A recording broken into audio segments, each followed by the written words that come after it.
Good morning. Happy Tuesday, and welcome to the end of World War I, Part 1. So since we last met, one big event in history that we won't cover in depth in this lesson is the Russian Revolution. So I just wanted to start off with that and talk a little bit about how during this time period, Russia dropped out of World War I because they were undergoing a civil war, which we call a revolution. And this is kind of what gave rise to communism.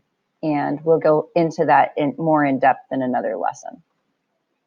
So at the end of World War I, the year 1917 was not a very good one for the Allies.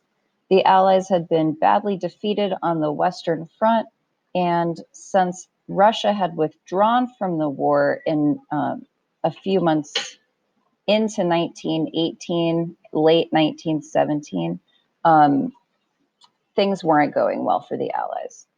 On the positive side, however, the entry of the United States into the war in 1917 gave the Allies a much-needed psychological boost. Furthermore, the United States provided fresh troops and supplies.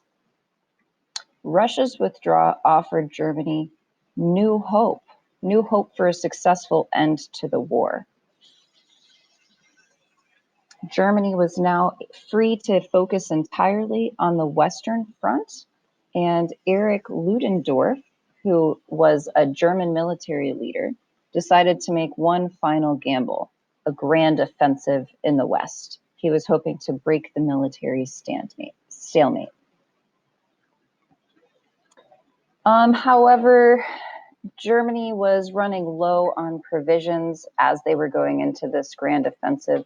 Their reserves of soldiers were nearly depleted, and the German home front was tired of the war. Despite all of these hardships, the German attack was launched in March 1918. By April, German troops were about within 50 miles of Paris. However, the German advance was stopped at the Second Battle of the Marne on July 18th. So at that time, French, Moroccan, and American troops, supported by hundreds of tanks, pushed the Germans back over the Marne. And I see here that the Americans had supplied 140,000 fresh troops. That had to be pretty daunting for the Germans, who had very few soldiers at this time. So Ludendorff admitted on August 8th that his gamble had failed. The Allies began advancing towards Germany as a million American troops poured into France.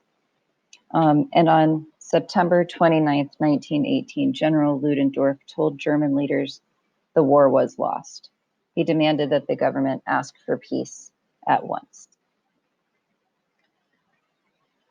So that brings us to the end of today's lesson. This was a shorter lesson. We'll have two more lectures ending or wrapping up World War I.